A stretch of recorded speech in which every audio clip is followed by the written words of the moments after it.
Okay. So our topic for today is entitled, ang title po na ibinigay sa atin ay Understand with the Heart and Turn and Be Healed. At ang atin pong central verse for today ay Matthew chapter 13 verse 15. Sabi po sa New King James Version, "For the hearts of these people have grown dull." Ibig sabihin, nabingi na ang puso. "Their ears are hard of hearing, and their eyes have closed." Sinara nila ang kanilang mga mata sa puso. O di ba? Meron daw mata at may tenga ang puso. "Lest they should see with their eyes and hear with their ears, lest they should understand with their hearts and turn, so that I should heal them." Amen. Amen? Yan. Salamat, Lord. Ito pong Matthew chapter 13 verse 15, ito po yung sagot ni Jesus sa mga disciples. Kasi di ba si Jesus pag nagtuturo siya sa mga tao, talinghaga, yung parable ang ginagamit niya. So sabi ng mga disciples niya, "Lord, bakit palagi kayong gumagamit ng parable pagka puro istorya na ang hirap intindihin?" Sabi ni Jesus sa kanila, "To them it has not been given. To you it was given." Ibig sabihin nito, kayo na mga bukas ang puso para makapakinig. Sa inyo, maiintindihan nyo yung parable. Matatanggap nyo yung mensahe. Pero sila, na isinara na nila yung kanilang mga puso, hindi nila matatanggap. Kaya ako gumagamit ng parable. Yeah, 'di ba? Sapagkat matigas ang puso ng mga taong ito, hindi nakakarinig ang tenga nila at ipinikit na nila ang kanilang mga mata. Ang ibig sabihin ni Jesus dito, yung mga scribes, Pharisees, and Sadducees. Sila yung mga spiritual leader ng mga Hudyo nung panahon na buhay pa si Jesus. Kasi nire-reject nila si Jesus. Kaya siya nagsasalita in parables. Ang reason, di ba tuwing nagsasalita siya, halimbawa, nagsalita siya directly. Halimbawa, sinabi niya na ito ang gusto ng aking ama at ako ay sumusunod dahil ako ay kanyang anak. Nagagalit yung mga Pharisees and Sadducees. Bakit sila nagagalit? Kung hindi nila naiintindihan, hindi sila magagalit. Kaya sila nagagalit kasi naiintindihan nila, di ba? Kasi mga expert sila sa scripture. Pinag-aralan nila yon. Alam nila na lahat ng sinasabi ni Jesus, mga pangako at mga prophecy sa Old Testament. Na ang ibig niyang sabihin, ako na ang katuparan ng lahat ng pangako ng Diyos sa scripture. Kaya nagagalit sila, blasphemous ka. Kasi sinasabi mo, anak ka ng Diyos. Pero 'di ba, intay nga sila ng intay sa pagdating ng Mesaya. Bakit nung dumating na, hindi nila matanggap? Ito yung sagot. Kasi sarado ang kanilang tainga, sarado ang mga puso nila. Nire-reject nila si Jesus. Alam nyo ba, ang sabi sa scripture, lahat ng nag-reject kay Jesus, papunta sa place of torment. Mababasa nyo yan sa Luke 17. May istorya yung mayaman at saka yung istorya ng mayaman at si Lazaro. Di ba si Jesus ang nagsabi nun, they will not go to heaven. Kasi nireject nila si Jesus. Kasi si Jesus pala ang susi sa kingdom of God. Kaya sabi ni Jesus, the kingdom of God was not given to them. They will not enter my rest. So the disciples believe that Jesus is the Messiah. Pagdating sa mga disciples, sa mga tagasunod ni Jesus, mabilis nila sabihin na siya nga ang anak ng Diyos. At sa mga naniwala na siya ay anak ng Diyos, sila ay makakapasok sa kaharian ng Diyos. Ang kinote ni Jesus sa sinabi niya na to sa New Testament, sa Matthew, kinote niya to from the Old Testament, sa sinabi ng Diyos kay Isaiah, sa chapter 6 verse 10. Ang tawag po natin dito, Isaiah's Commission. Ang sabi po sa 6:10, "Make the heart of these people dull and their ears heavy." Utos to ng Diyos kay Isaiah the prophet. "Make the heart of these people dull and their ears heavy, and shut their eyes, lest they see with their eyes and hear with their ears and understand with their heart and return and be healed." Patigasin mo ang mga puso ng mga taong ito. Mga Israelita ang sinasabi niya dyan, Hayaan mong hindi makarinig ang kanilang mga tainga at hindi makakita ang kanilang mga mata, sapagkat kung talagang nakakakita sila, nakakarinig at nakakaunawa, magbabalik loob sila sa akin at sila'y magpapagaling. Ang sagot nga ni Isaiah kay Lord dito, Lord, hanggang kailan? Hanggang kailan natin isasara ang kanilang mga puso at ang kanilang mga tainga, 'di ba? Yan ang tanong. Bakit kaya inutusan ng Diyos si Isaiah ng ganito? Kasi noong mga panahon na yon, ang mga Israelita ay sobrang makasalanan. Sobrang mga rebelde. Actually, they are idolaters. They have created the high places. Ano po yung high places? Yun po yung mga burol na naglagay sila ng altar. At pati mga anak inaalay nila dun sa altar. Pumapatay sila ng mga bata at yung dugo inaalay nila dun sa altar. Sumusunod sila sa mga pagano na mga kapitbahay na bansa na ang mga Diyos-Diyosan ang sinasamba nila. Kaya galit na ang Diyos sa kanila. Kaya ginawa ng Diyos ito at sinabi ito ng Diyos kay Isaiah. Israel and Judah have strayed away completely from their covenant with God. They have worshipped other gods. Kaya naman, nung panahon na yon ni Isaiah, ang hari, actually 4 na hari ang inabot ni Isaiah. Si King Uzziah, successful naman sana siyang hari. 52 years yung reign niya over the kingdom of Judah. Nung panahon nito, nahati sa dalawa ang Israel. May northern kingdom, may southern kingdom. Yung southern kingdom, yun yung tinatawag na Judah. At yung tribe ng Judah at tribe ng Benjamin ang nagbelong dito. Nasa kanila ang Jerusalem. Yung 10 tribo pa, yun yung northern Israel. Actually, yung northern Israel ang nagsimula na nagtayo ng mga high places. Kasi nga, gumaya sila sa mga pagano sa paligid nila. Sila talaga yung nag-umpisa ng mga kalokohan. Tapos, nahawa tong mga tribe of Judah. So, doon na talaga nagalit na yung Panginoon kasi buong Israel na to. Buong Israel, they have spiritual blindness, mga bulag na sila. Matigas na ang kanilang mga puso. Kaya kahit na may nangangaral, kahit na may mga propeta, kahit na si Jesus na mismo ang nagsasalita, hindi pa rin nila pinapakinggan kasi matitigas na ang puso nila. So, yun yung topic natin ngayon. But before we go there, yung mga nakaraang linggo, itinuro sa atin ni Pastor Walter yung Tabernacle of Moses. Yung Tabernacle of Moses, di ba? Binubuhat yan ng mga Levita during the 40 years na nag-travel sila from Egypt to the Promised Land, Canaan. Alam nyo ba, nabanggit din ni Pastor, yung distance between Egypt and Canaan can be traveled by walking within 14 days, 2 weeks lang. O siguro pinakamatagal na yung 40 days. 14 to 40 days. 40 years silang nag-journey. Paikot-ikot sila sa wilderness. Bakit kaya? Well, sabi sa Bible, yung first year nila, nag-travel sila from Egypt to Mount Sinai. Tapos nag-stay sila sa Mount Sinai for the whole year. Inintay nila si Moses, na nakipag-usap si Moses sa Diyos doon sa bundok at ibinigay sa kanila yung 10 Commandments sa stone tablets, di ba? Pagbaba ni Moses, nakita niya na sumasamba sa Diyos-Diyosan yung mga Israelita. Naggawa sila ng sarili nilang golden calf. Di ang sakit-sakit sa Panginoon nun, di ba? Actually, binato sila ni Moses nung mga tableta. Kaya nagkabasag-basag. Kaya yung tablet na nakalagay sa Ark of the Covenant, basag na tablet yun. Sa sobrang galit ni Moses, kasi si Moses high blood eh. Siya yung unang high blood. Pag nagagalit siya matindi, di ba? So, nagalit sa kanila ang Panginoon, napakaraming namatay nung time na yun. Kasi nung sinabi, actually gusto nga ng Diyos, patayin na silang lahat nung time na yun dahil sa grabing galit ng Diyos.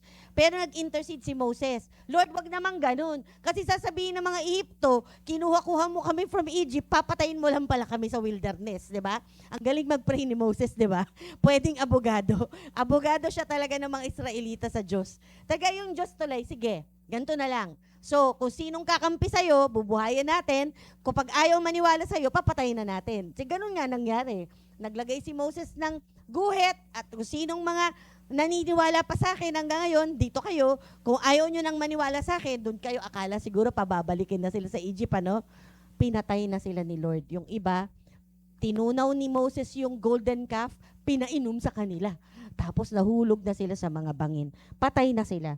So doon pa lang nangalahati na yung mga Israelita, 'di ba? Pero dahil napaka-prolific talaga nila, yun talaga yung pangako ng Diyos, magiging kasing dami kayo ng mga bituin sa langit at mga buhangin sa dagat. Kaya ang bilis nilang dumami. So bago pa sila nakarating sa River Jordan, ang dami na nila uli nabawi. Pero karamihan sa kanila ay doon na ipinanganak sa wilderness.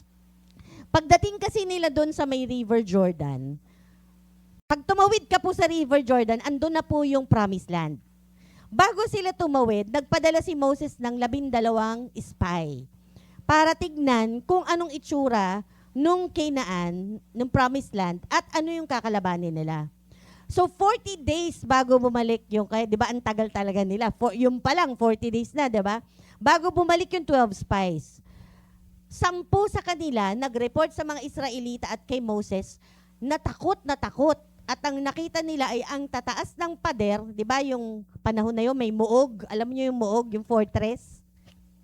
Hindi ka makakapasok basta-basta sa mga kaharian, 'di ba? Kasi may malalaking wall. Tapos nakapasok sila doon at nakita nila na ang mga tao, mga anak daw ni Anak, mga giant. May mga giant sila na mga kawal. Hindi natin kakayanin 'to, mamamatay tayo.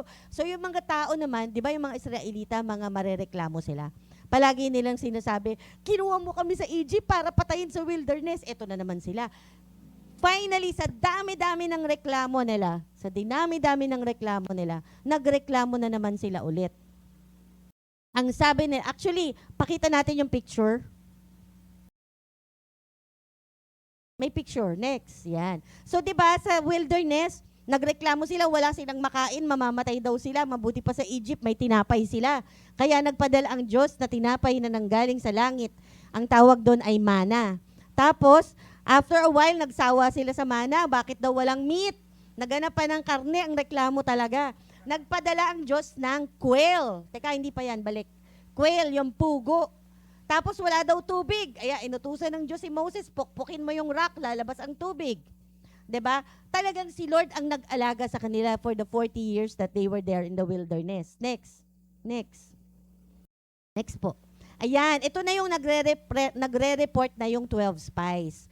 Merong dalawa sa 12, si Caleb at saka si Joshua, na pinagtanggol naman nila ang Diyos. Ang sabi nila sa mga Israelita, huwag kayong matakot. Hindi nagsinungaling ang Diyos. Totoo ang sinabi niya. Napakayaman na mga lupain na yun. Ito, nagdala kami ng sample. Tingnan nyo yung grapes, higante. 'Di ba? Ganyan kaganda doon sa lupain. Ang dami-daming pagkain, ang dami-daming hayupan, na hindi talaga tayo magugutom sa lupain na yun. Tama ang Diyos. It is full of milk and honey. Hindi talaga tayo gugutumin. Ngayon, yung kinatatakot nyo na mga kakalabanin nating mga higante, kasama natin ang Diyos. Hindi tayo matatalo sa kanila. Sabi ni Joseph at saka ni Caleb. Kaya, maski papano, natuwa din naman ang Diyos na meron palang dalawa na ipinagtanggol ang Diyos. 'Di ba? Kaya, nung nananalangin, nagalit kasi ang Diyos eh. Sabi ng Diyos sa Hebrews chapter 3 verse 10 to 11. I was angry with that generation and I said, their hearts are always going astray, and they have not known my ways. So I declared an oath in my anger, they shall never enter my rest. Kumbaga ang Diyos nasa dulo na ng lubid, 'di ba? Punong-puno na siya sa galit. Kayong mga walang pagtitiwala sa akin, hindi kayo makakapasok sa promised land. Hindi kayo makakapasok sa kapahingahan. Galit na galit ang tao sa kanila. Gusto ng Diyos, patayin na naman silang lahat ulit. So eto na naman yung abogado nila, si Moses. Sabi ni Moses, wag ganun, Lord. Sa hinaba-haba ng binyahe natin dito, sasabihin ng mga taga-Ehipto, papatayin mo lang pala kami dito sa wilderness. 'Di ba? So eto na naman si Lord. Sige, ganito na lang. Dahil yung dalawa, naging faithful sa akin, si Caleb at si Joshua, hindi sila papatayin. Sila ang mamumuno. Pero lahat ng Israelita na lalampas sa edad na 20, hindi sila makakapasok sa paraiso. Mamamatay na sila sa wilderness. Hindi naman sinabi ni Lord na papatayin ko na sila ngayon. Kaya itong mga ito, nagpaikot-ikot ito sa wilderness for 38 more years hanggang doon na sila namatay. Kasi kung umalis ka sa Egypt ng 50 ka na, 'di ba? For 38 years, 88 ka na. So maya-maya mamamatay na siya doon, 'di ba? Lalo na kung taghirap, tag-init at walang makain at pagod na, may sakit na. So karamihan sa kanila namatay na doon. Ngayon, si Joseph at saka si Caleb, nilid nila lahat ng 20 years old and below papasok, patawid ng River Jordan. Yes. So doon nyo na mababasa sa inyong pagbabasa later on na totoo nga na nauuna na ang Panginoon. 'Di ba? Ang 7 araw inikutan lang nila ng inikutan yung walls of Jericho, nagiba pagsigaw. Pagsigaw nila nagiba. Ikaw ba naman kung doon ka nakatira sa loob? Nababalitaan mo na hinati yung Red Sea, hinati yung River Jordan, tapos sumigaw lang sila, nagiba na yung mga pader. Hindi kaya man lambot ang tuhod mo? 'Di ba? Sa takot. Kaya pagpasok ng mga Israelita, nananaksak na lang sila, patay na yung kalaban. Nauna na ang Panginoon. Meron pa nga silang isang labanan na pagpunta nila, nag-away-away yung mga tao, nagpatayan. Pagdating nila, hinahakot na lang nila yung mga loot. Hinahakot na lang nila yung mga kayamanan. 'Di ba? Pagkakita nila, asan na yung kalaban natin? Bakit mga patay na silang lahat? Kasi nauuna nga sa kanila ang Panginoon. Siyempre, hindi naman sila pwedeng hindi samahan ng Panginoon kasi imagine nyo, 20 years old and below 20 years old, ang mga kasama. Si Caleb at saka si Joshua, nasa 40 plus na sila noon. So sila lang ang adult. All the rest are teenagers and below, 'di ba? Ang mga lumaban. So it also took them 38 years na makuha talaga lahat ng kalupaan na ipinangako ng Panginoon. So pagpasok nila sa Canaan, nung hinati-hati na nila yung mga kalupaan sa 12 tribes, sa 12 tribo ng Israel, medyo tumanda na sila. Si Caleb nga, nung na-receive niya yung portion niya sa Hebron land, he was already 85 years old. Sabi niya, I still feel 40, Lord. Kayang-kaya ko pang pagyabungin, payamanin ang lupain na ito. So binigay sa kanya yung choice niya na lupa. So yung iba, lahat yung 11 tribes of, kasi ang Levites wala silang parte. Kasi sabi ng Diyos sa kanila, I am your inheritance. So sila kasi yung nagsiserve sa temple, 'di ba? Yung mga Levita.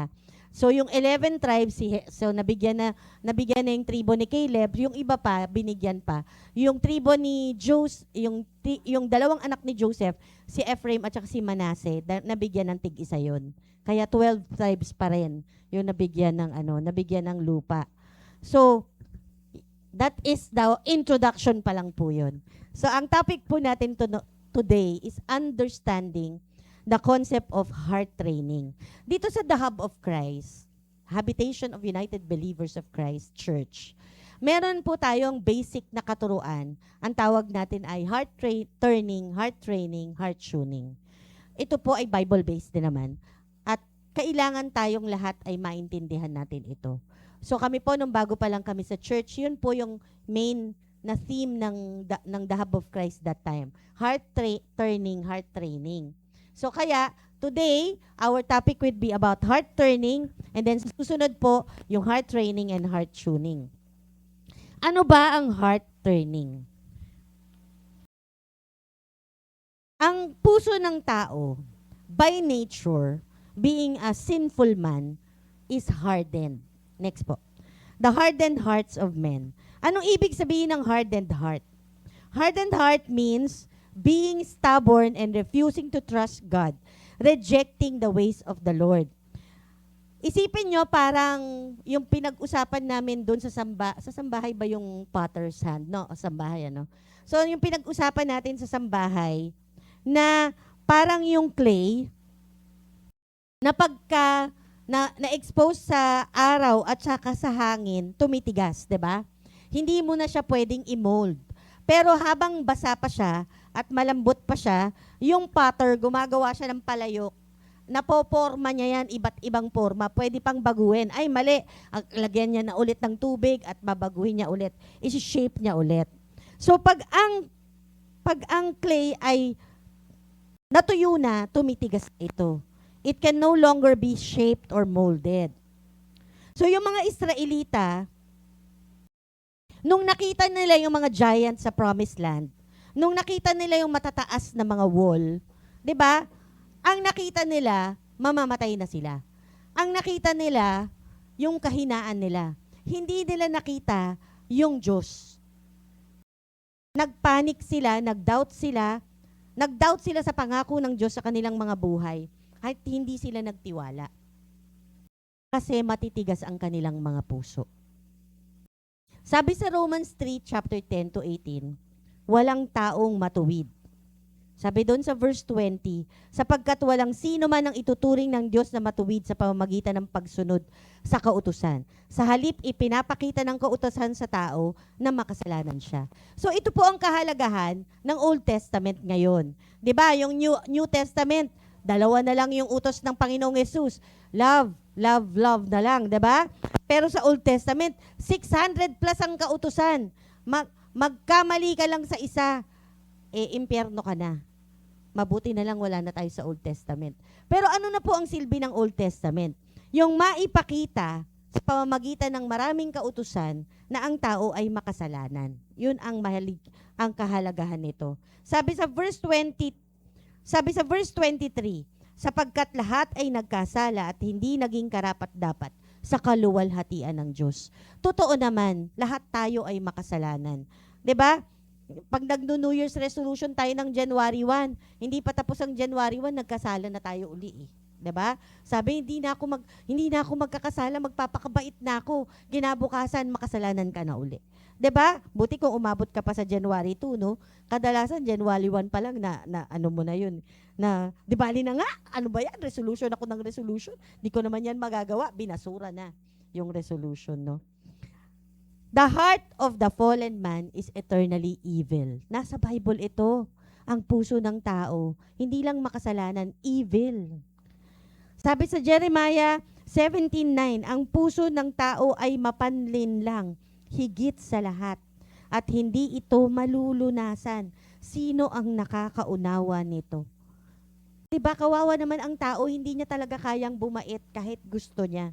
Dahil ipinanganak, nasa tiyan ka pa lang ng nanay mo, alam na ng lahat na makasalanan ka. Ang bait-bait, kaya hindi totoo yung, uy, ang cute-cute naman ng baby ko, bait-bait. Hindi, lahat po tayo ay ipinanganak na makasalanan. Mapanlin lang, higit sa lahat. Kaya babantayan nga natin, di ba, ang mga bata, na wag sila sanang matuto ng deceitful ways. Yun yung ways of the world. Kaya maraming manloloko, 'di ba? Scammers, ang daming term ngayon diyan. Scammers, ano pa, deceitful, ano pa ba? Manloloko, mambabarang, budol-budol, tama! Budol-budol, 'di ba? Mambubudol. Sila ang mga taong gumagawa ng paraan upang magkawatak-watak ang inyong samahan. Makamundo sila at wala sa kanila ang espiritu. These are sensual persons who cause divisions, not having the Spirit. Sabi po sa Jude 1 verse 19. Yan yung tinatawag na fallen man. Ang fallen man po ay yung tao na ipinanganak sa state of original sin. May minana tayong kasalanan sa loob pa lang ng tiyan ng mga nanay natin. Separate from God's unblemished fellowship due to the disobedience of Adam and Eve. Ang nag-umpisa po ng lahat ng ito ay si Eva at si Adan. Sa Genesis 2 verses 16 to 17, ninyo makikita ang kauna-unahang batas. Ito yung unang ordinance. Sabi ng Panginoong Diyos sa tao, makakakain ka ng kahit anong bunga ng punong kahoy sa halamanan, maliban lang sa bunga ng punong kahoy na nagbibigay ng kaalaman kung ano ang mabuti at masama. Sapagkat sa oras na kainin mo ito, tiyak na mamamatay ka. So ang tao, nilikha ng Diyos na mabait. Yung original man. Kasi sabi nga sa Genesis 1:26, in the image and likeness of God, He created man. 'Di ba? Yung anyo at karakter at itsura ng Diyos ang meron tayo. Hanggang ngayon naman, image of God pa rin tayo. Hindi naman nawala yun. So ikaw, huwag ka maniniwalang pangit ka kasi kamukha ka ng Diyos eh. 'Diba? In the image, pero in the likeness of Adam ka na. Kasi nagkasala na si Eva at si Adan. Nung nagkasala sila, sabi sa kanilang Diyos, tiyak na mamamatay ka, namatay sila in the spirit. At natuto na sila dahil sa pagkain nila ng bunga ng tree of the knowledge of good and evil, natuto na sila ng evil. So meaning, yung creation, hindi marunong ng masama. Wala siyang knowledge ng kasamaan. Ang meron lang siya originally ay kabutihan. 'Di ba? Natuto siya ng kasamaan nung kumain siya, nung nagkasala siya, nung natuto siyang mag-disobey. So yun yung first disobedience of man. Adam and Eve they ate the forbidden fruit, choosing their own way over God's command. So as a result, yung human nature became corrupted, prone to wrongdoing, and subject to physical death. Lahat tayo ay mamamatay. At lahat ng tao ay hiwalay sa Diyos. So bago ka nakarating dito, bago mo nakilala si Jesus, hiwalay ka sa Diyos. Ang pinaggagawa mo ay puro mga sarili mo lang na kalakasan. Sarili mo lang na iniisip. Pati sarili mo binobola mo. Alam mo nang mali, tinatama mo pa sa isip mo, kaya mo ginagawa. 'Di ba? Kapag napahamak ka na, tsaka mo lang naiisip, kasi ba't ko ba ginawa yun? Mali nga kasi, di ba? Ayun, napahamak ka na nun. Di ba? So, hayaan mo ba na mapahamak ka pa sa mundo bago ka matutong sumunod? So, yung tao who was created in the image and likeness of God, in Genesis 1:26, pagdating sa Genesis 5:3, tapos na siyang magkasala, naging mag-asawa sila ni Eva at nag-asawahan sila ni Eva at Adan, nagkaroon sila ng anak na si Seth, at yung anak nila, born in the likeness of their parents. So, makasalanan ang magulang, makasalanan din ang anak. 'Di ba? So, kaya nagkaroon ng fallen man. Yun yung concept ng fallen man. Man is sinful since birth, disobedient, self-righteous, separated from his Creator. Ito yung tinatawag na spiritually dead, fallen man. Ang sabi sa Psalms 58 verse 3, ang masasama ay lumalayo sa Diyos at mula ng isilang ay nagsisinungaling na. Mula ng isilang, imagine nyo, umuunga pa lang yun eh, nagsisinungaling na ba? They are wicked, estranged from the womb. They go astray as soon as they are born, speaking lies. Diba? Yan yung concept ng fallen man. Number 2, the hardened heart of the fallen man darkens his understanding. So yung matigas niyang puso, yung makasalanan niyang puso, yung mapanlinlang na puso na meron siya, yan ang nagpadilim sa kanyang mga mata in the spirit. Kaya tinatawag na spiritually dead. So yung Matthew 13 na binasa natin kanina, nadimlan ang kanyang mga mata, nadimlan ang kanyang mata sa puso, 'di ba? Sabi sa Ephesians 4 verse 18, they are darkened in their understanding and separated from the life of God because of the ignorance that is in them due to the hardening of their hearts. So kayo ngayon, tayo ngayon na nakakakilala na sa Panginoong Jesus, ligtas na sa ating mga kasalanan. Kung titignan nyo yung mga hindi pa ligtas, kagaya ng Panginoong Jesus, Jesus had compassion to them. Maaawa ka. Huwag kayong magalit pag nakakakita kayo ng mga makasalanan. Huwag kayong maiinis pag nakakakita kayo ng mga chismosa na ayaw tumigil sa kachismis. Huwag kayong maiinis kung makakakita kayo ng mga lalaki na ikapapakain na lang sa pamilya, pinangsugal pa. 'Di ba? Kasi sila ay, sabi diyan, they are darkened in their understanding, separated from God because of their ignorance. Gumagawa sila ng kasalanan na hindi nila nalalaman na ito pala ang lalong nagpapalayo sa kanila sa Panginoon. So, imbis na magalit ka, maawa ka, sabi ng Panginoong Jesus, dahil kailangan nila ng tagapagligtas. Kahabag-habag sila. Yun talagang magiging ugali mo ngayon sa mundo. Kapag nakikita mo sila, inaaway ka nila, bakit ganyan ka? Ba't ganyan itsura mo? Ba't ang pangit mo ngayon? Isipin mo na lang, kawawa ka naman. Kailangan mo talaga si Jesus. kasi may marumi kang pag-uugali. Isip-isip mo lang yun, huwag mo sasabihin, ha? Ang sasabihin mo, may papakilala ako sa'yo, si Jesus. Di ba? So yung sin, yung kasalanan, yan ang nagpapatigas sa puso.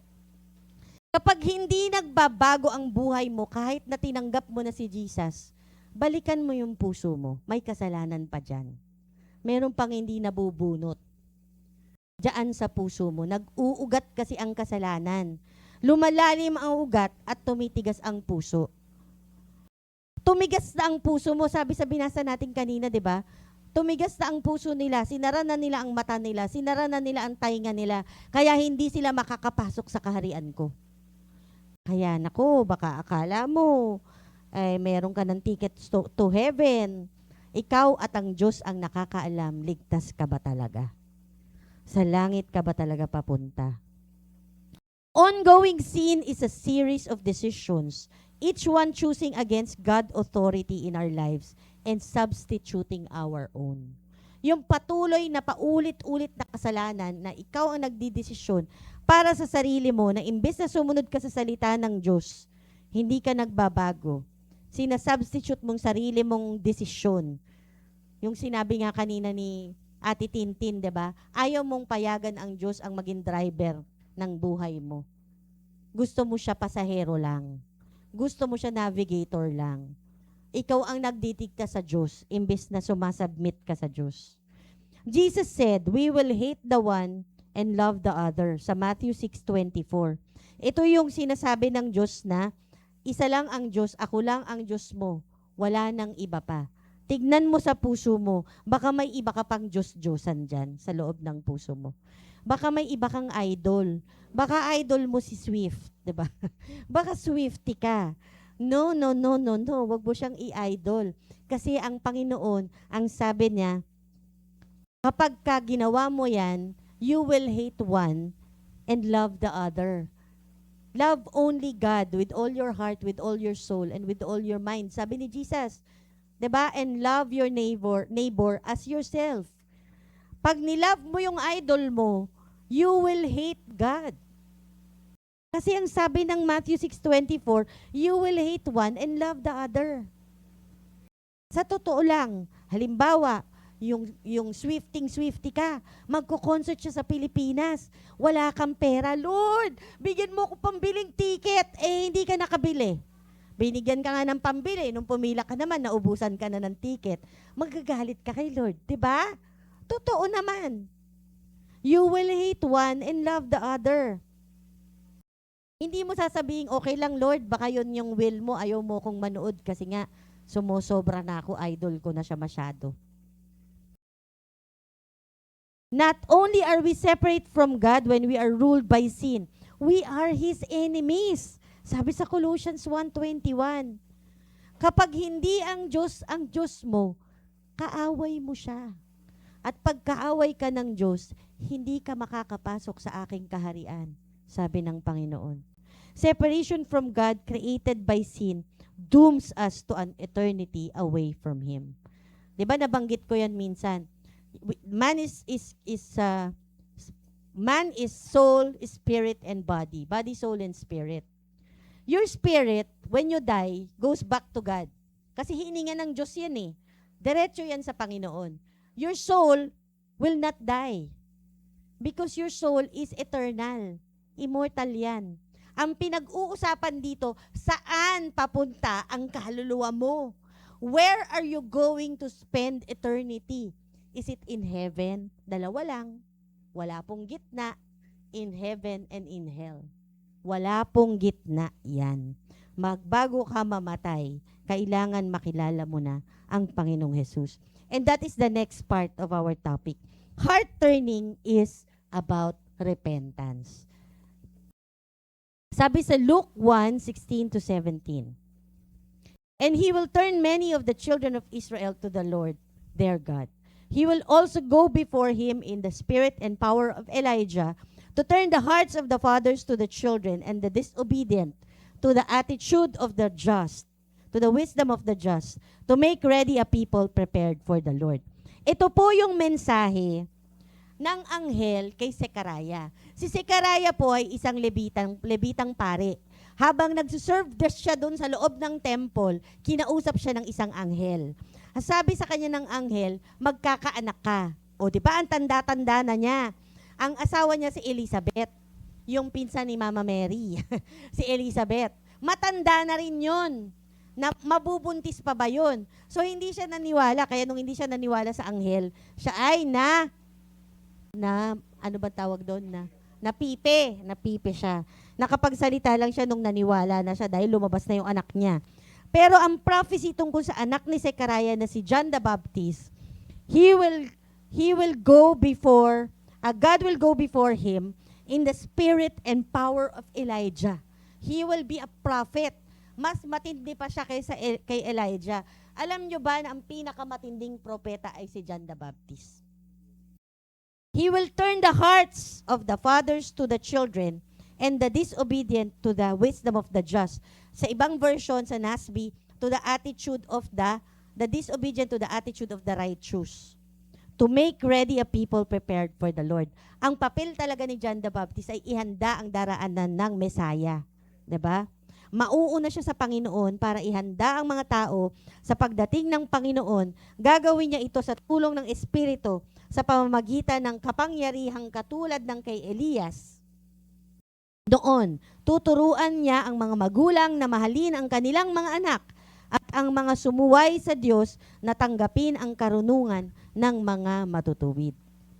So, makikita nyo napakahalaga pala ng role ng mga tatay. So, kasama yan sa pag-uusapan natin. Number 1, heart turned is true repentance. Kapag napiit ang iyong puso, may totoong pagsisisi.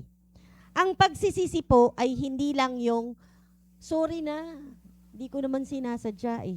Sorry na, nasaktan kita, hindi ko na uulitin. Pero inuulit-ulit mo pa din. Hindi yon repentance. Sorry lang yon. Yon yung tinatawag na remorse.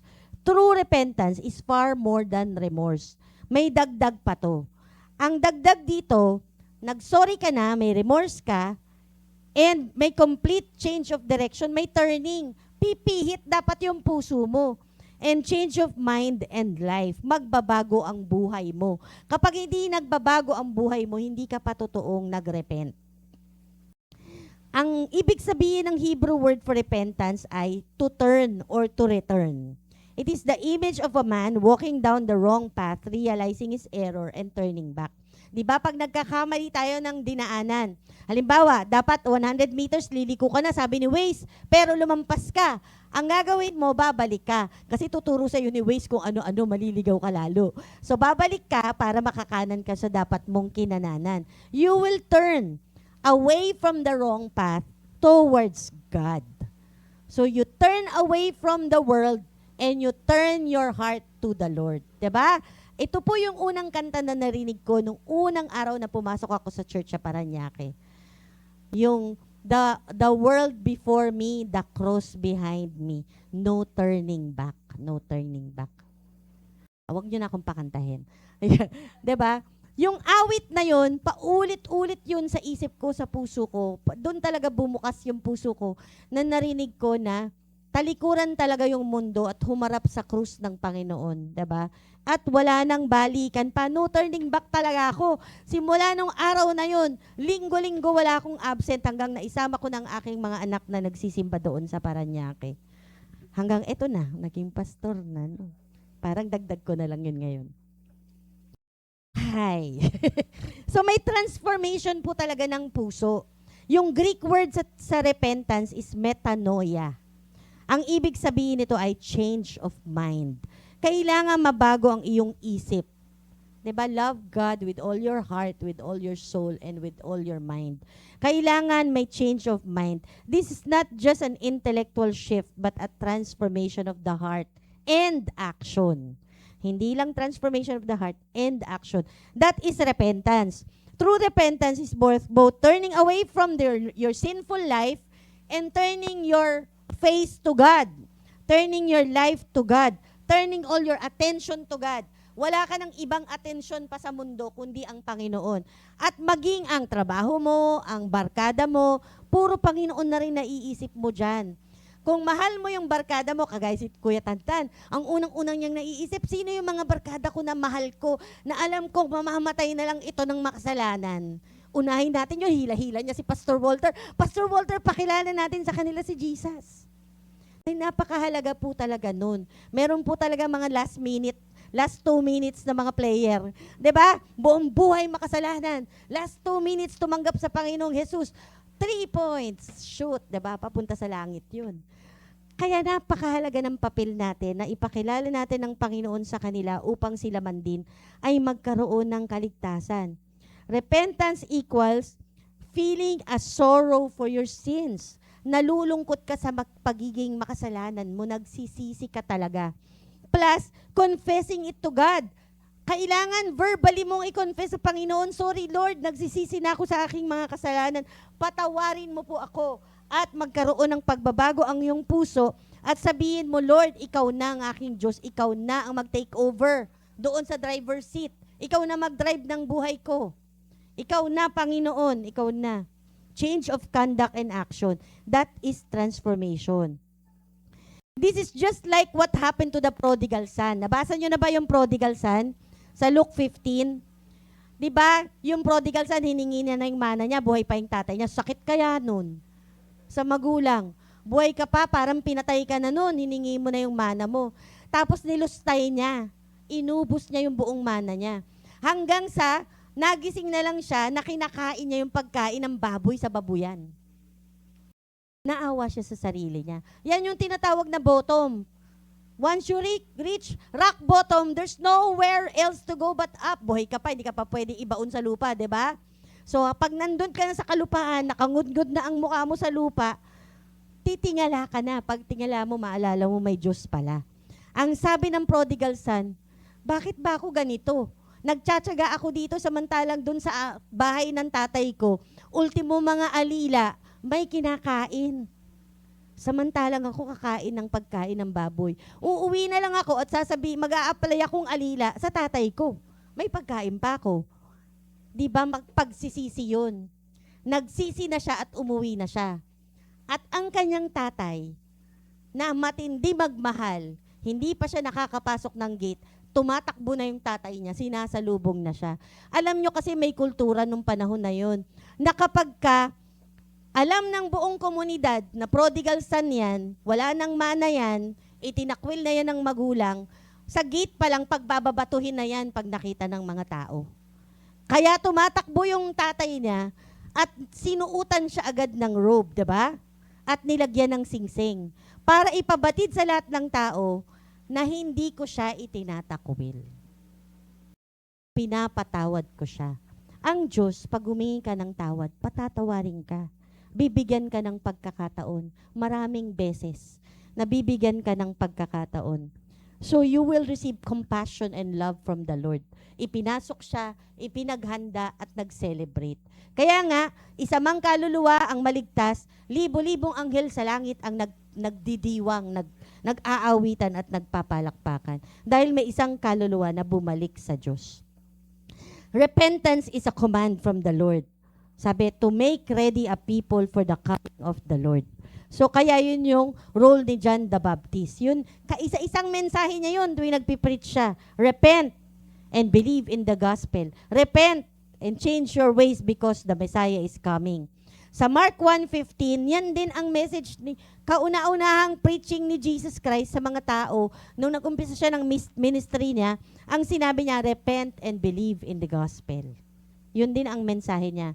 Peter on the day of Pentecost sa Acts 2, verse 38, repent and be baptized every one of you in the name of Jesus Christ for the forgiveness of your sins. Kaya tayo din, paglabas nyo dito, pag may nakausap kayo, ang mensahe nyo sa kanila, ang ganda ng mensahe sa church, kukwento ko sa iyo, repent and believe in Jesus Christ because He is the God that will change your life. We have to examine our hearts and confess our sins and turn away from sinful lives. That is heart-turning. Sin continue to separate us from fellowship with God. Ang kasalanan po ay parang itim na kurtina na Kahit na may araw naman sa labas, ang kwarto ang dilim. Naniniwala ka na nasa kadiliman ka, wala ka ng pag-asa, iniwan ka ng Diyos. Hindi mo alam, paghawi mo ng kurtina, nandun pa rin naman yung araw, hindi ka naman iniwanan.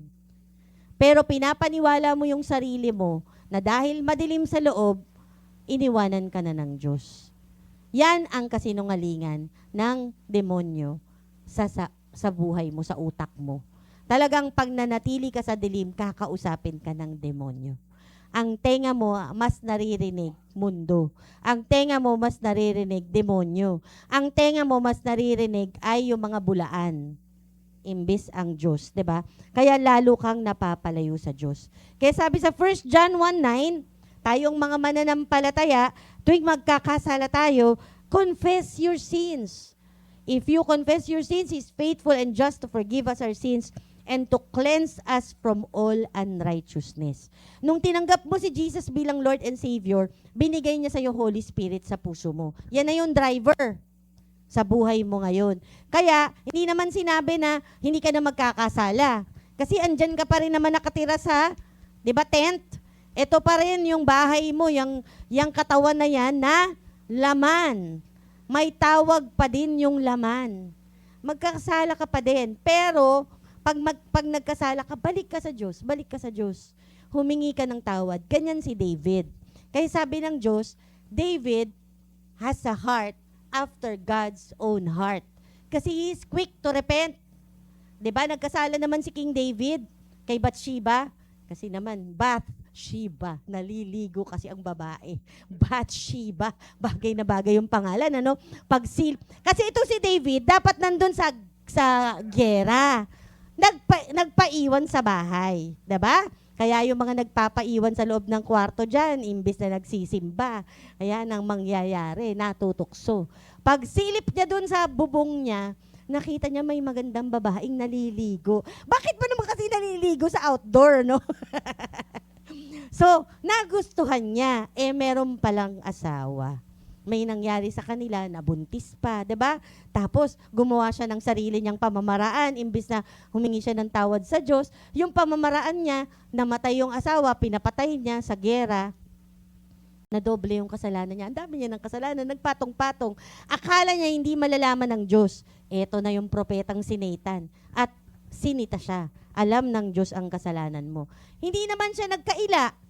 Humingi siya agad ng tawad. Sorry Lord, patawarin mo po ako. At hindi na po ako magkakasala ulit. Diba? Magbabago na po ako. Point number 2, repentance is God's command to the fathers. Diba? Sabi doon sa, yung pong kaninang binasang Luke 1:17, pareho po sa Malachi 4, verses 5 to 6. Behold, I will send you Elijah, the prophet, before the coming of the great and dreadful day of the Lord. He will turn the hearts of fathers to the children, and the hearts of the children to the fathers, lest I come and strike the earth with a curse. Whew! Mga tatay, matindi po ang mensaheng ito. Makinig kayo, mga tatay. Bago dumating ang nakapapangilabot na araw ng paghahatol ng Panginoon, isusugo ko sa inyo si Propeta Elias. Ibabalik niya ang mabuting relasyon ng mga magulang at mga anak upang pagdating ko ay hindi ko na isumpa ang inyong bayan. Mga kapatid, if you do not know Jesus Christ yet, if you have not turned your heart to Jesus today, yet, you have to turn your heart to Him today. Trust that His death and resurrection is for us, for your salvation. So if you are still walking in sin hanggang ngayon, this is the day that you turn your heart. Tama na yung mga palusot. No more justifying. Ang talino kasi talaga ng tao. Mali na sa isip mo na itatama mo pa. 'Di ba? Kasalanan na, sasabihin mo pa, di naman masyado. Konti lang. 'Di ba? May tinatawag pa tayong white lie, black lie, red lie. 'Di ba? Ang kasalanan ay kasalanan. 'Di ba? Repent and follow Jesus Christ wholeheartedly, buong puso. Kung ikaw po ay isang ama, message to fathers, turn your heart to God today. 'Di ba? If you are a husband, lead your family to repentance. Kung ikaw po ay ama ng tahanan, siguraduhin mo po na ang iyong mga pamilya ay ligtas na. Kung ikaw po ay, if you are a father, show your children what it means to be a godly man. Kung ikaw po ay tatay, ikaw po ay magsilbing example sa iyong mga anak kung paano magpaka-Diyos. If you are part of this church, commit yourself to being a man who sets an example of holiness and faithfulness. Kasi pag hindi, di ba, ang sabi ng tao, church ka ng church. Sama naman ang ugali mo. Eh, di ba nadamay pa yung church? Ugali mo naman yun. Bakit sinasabi ng tao, church ka ng church? Sama naman ang ugali mo. Wala namang kinalaman yung church dun. O kaya mas malala naman yung Christian pa naman ang sama ng ugali. Sino nadamay dun? Si Christ. Christian pa naman ang sama ng ugali.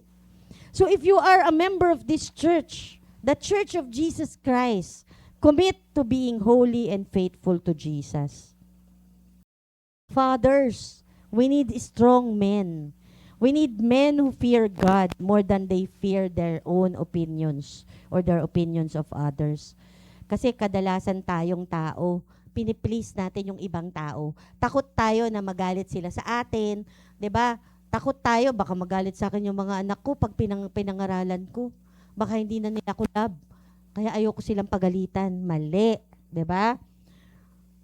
We need men who love Christ more than they love their sinful ways.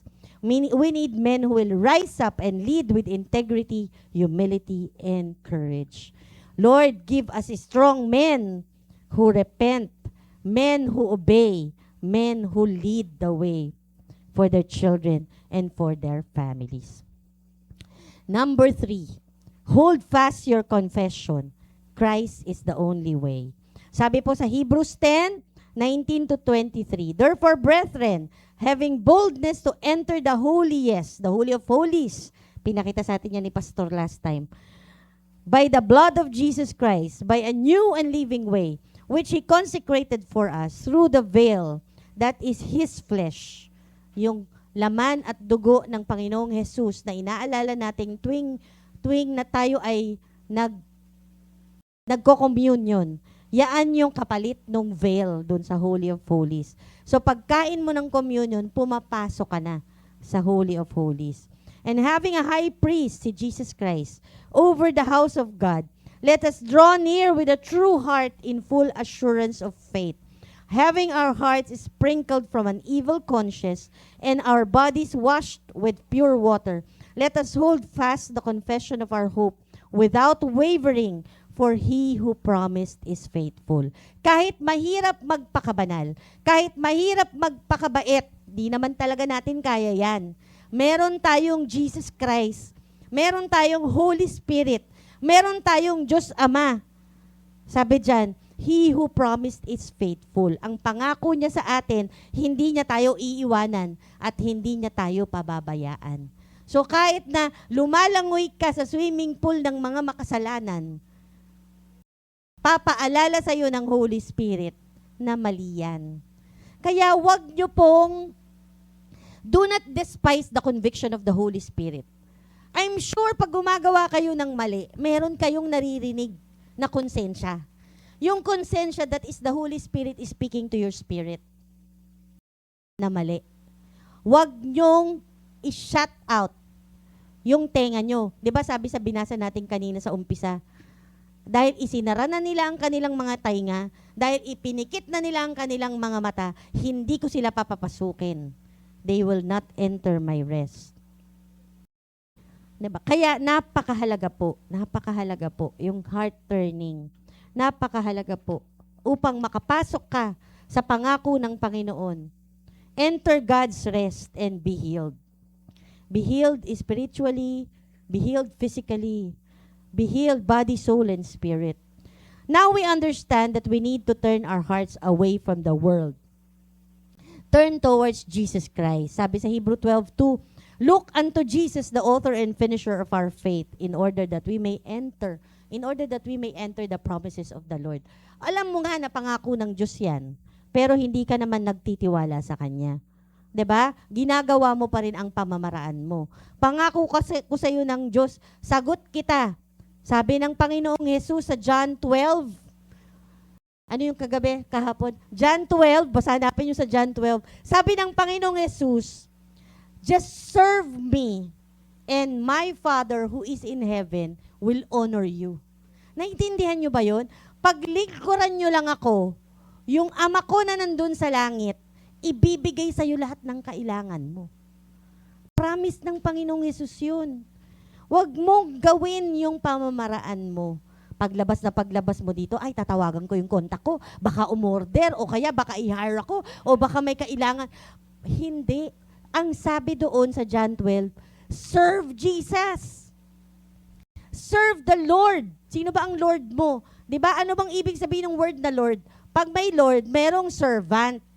Yung servant, ang tawag niya sa boss niya, Lord. Diba?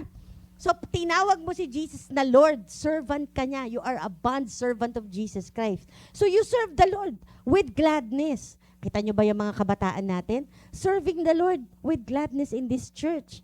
Hindi naman po tayo tumatayo dito tuwing linggo nang walang pinractice. Buong Sabado po sila nandito. Mag-sharing ng Word of God, magpa-practice ng aawitin, at maglilinis po dito. Kaya po sila mga nakamedyas lang, kasi kinuskus po nila tong platform kahapon. Sorry, ako nakasapatos.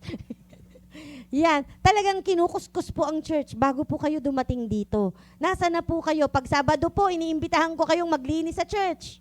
Open po ang church. Open po ang ating pinto. Pag Sabado, sama po kayo dito. Serve the Lord. Hindi po kami, hindi po ako, hindi si Pastor Walter. Serve the Lord. Hindi rin naman po amin to. 'Di ba? Serve the Lord. Sila na nga may-ari. Alam niyo ba si Kuya Tantan, siya naglilinis ng aircon, kaya minsan malamig, minsan mukhang kailangan na uling linisin. Minsan mainit, di ba? Di ba si Kuya Budot, siya nagkakabit niya, no? Nadagdagan yung electric pan natin, hindi niyo ba napapansin? Pagpapala ng Diyos yan. Oh, malapit na, lalaki na yung church natin, tataas pa, o di ba, papuntang langit. Lagyan na elevator. You will enter God's rest. Napakahalaga po. To fully enter the rest of God, you need to accept Jesus in your life. So yung mga hindi pa po tumatanggap kay Jesus, you need to repent from your sin. Aminin mo ang iyong kasalanan, humingi ka ng tawad sa Diyos.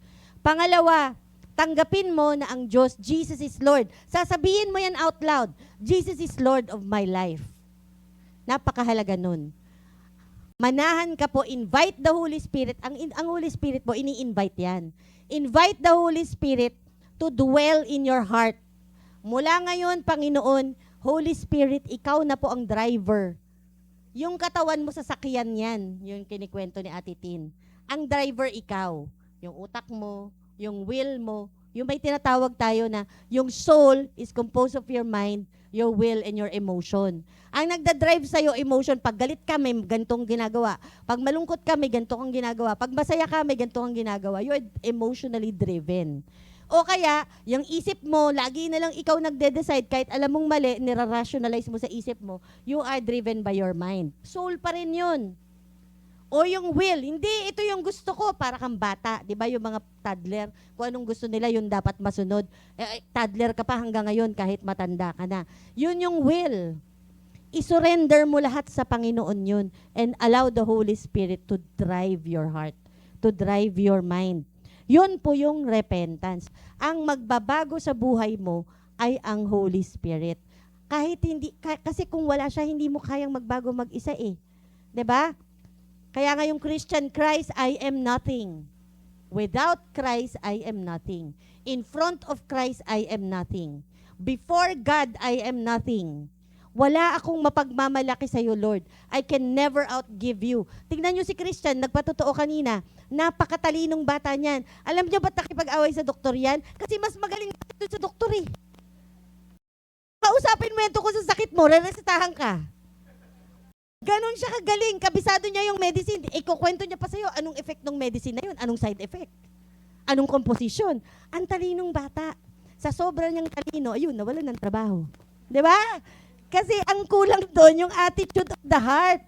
Yun yung tineturn. Turn towards God. Obedience, humility, faithfulness to God.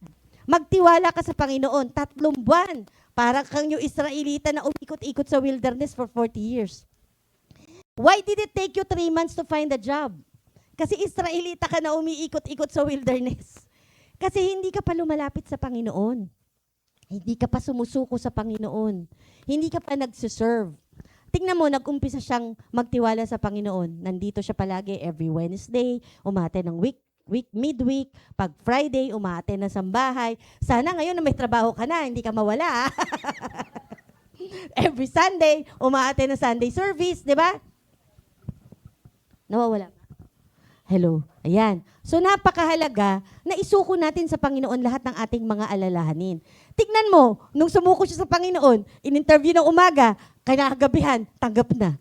Hapunan pala, hindi gabi. Kinakahapunan, tanggap na. Nung pinorward niya nga sa akin yung message, palakpak din ako eh. Tuwan-tuwa din ako. Diba? God is faithful talaga. Pag nananalangin ako, Lord, wag mo kong papahiya. Sinabi ko na. Sinabi ko na gagawin mo na, Lord. Kasi yung pananampalataya, kung kapos man yung pananampalataya ng anak, grabe naman yung pananampalataya ng ina.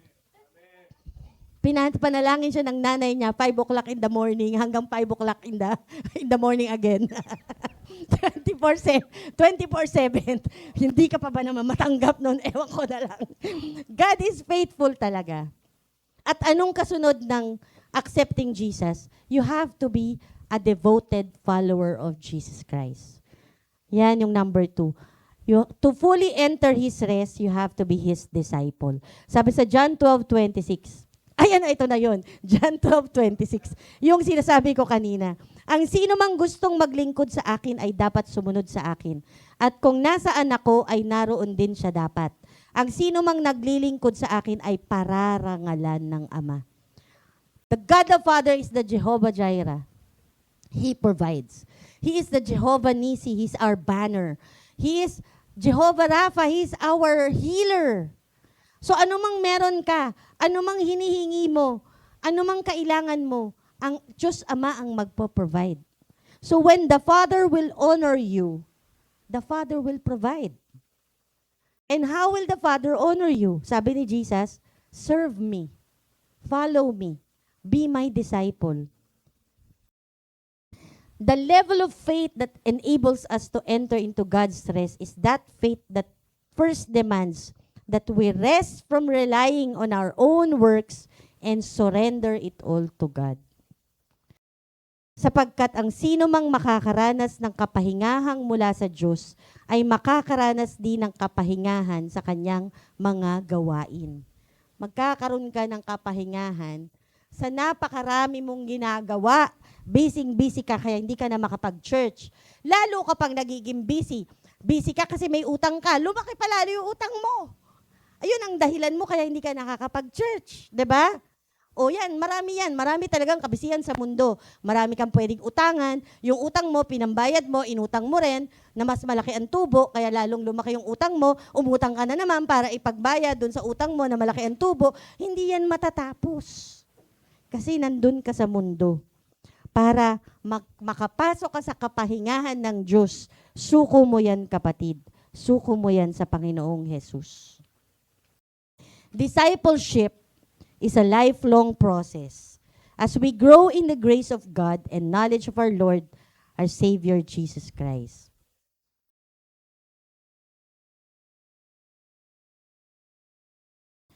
Doon sa John chapter 6, verses 67 to 69, yung istorya nito,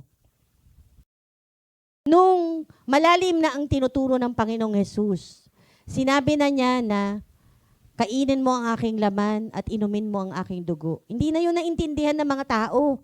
Natakot na sila, nag-alisa na sila. Nag-alisa na sila. Sabi ng Panginoong Hesus sa mga disciple, do you also want to go away? Ang sabi ni Simon Peter, Lord, to whom shall we go? Saan kami pupunta? You have the words of eternal life. Also, we have come to believe and know that you are the Christ, the Son of the living God. Ano pa bang mahalaga sa mundo kung kasama mo na ang anak ng Diyos? Wala na talaga. And finally, sabi sa 2 Chronicles 7:14, if my people who are called by my name will humble themselves and pray and seek my face and turn from their wicked ways, then I will hear from heaven I will forgive their sin. I will heal their land. So mga kapatid, ipanalangin mo, isuko mo ang iyong mga kasalanan. Ipanalangin mo hindi lang ang sarili mo, ipanalangin mo ang bayan. Ipanalangin mo ang pamilya mo. Ipanalangin mo ang mga anak mo. Stand and confess to God and make a decision today to turn your heart to Jesus Christ. Napakahalaga, lalo na sa panahon ngayon, ang gulo-gulo ng mundo, ang gulo-gulo ng bansa natin. Kumbaga, nilikha ng Diyos ang bansang Pilipinas, napakayaman. Nung nire-research ko yung natural resources natin, bilib talaga ako, ang dami. Alam nyo bang may accounting ang DENR kung gaano karaming ginto ang pwedeng mamina sa Pilipinas?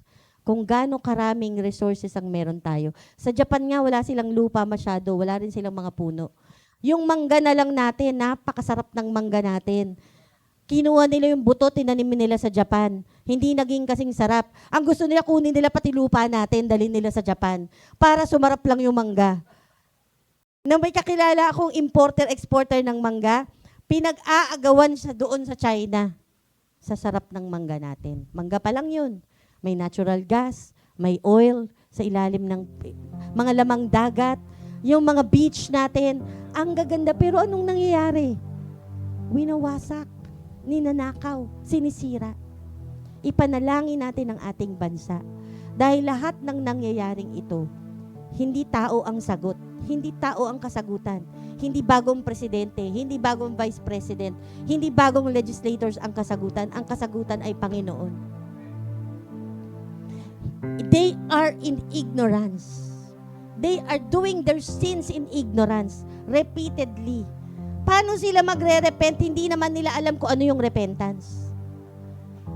Alam natin na ang kailangan nila Panginoong Yesus, pero hindi nila yun alam.